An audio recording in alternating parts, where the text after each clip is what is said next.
Hi, boys and girls. To complete page 1, you are going to use the research that you completed to learn about some of our national holidays. What I need you to do is first write down or pick one of the national holidays that you were the most interested in and write the name of that holiday here on the blank.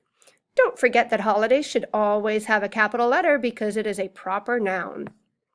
The next thing you need to do is draw an illustration that represents that holiday. Then you're going to write a caption for that. Don't forget, a caption is a short sentence that tells a little about the picture. Finally, I want you to complete the sentence at the bottom of the page. It says, "We celebrate blank."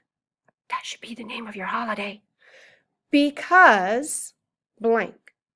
Again, you are going to complete the sentence telling why we celebrate the national holiday that you picked.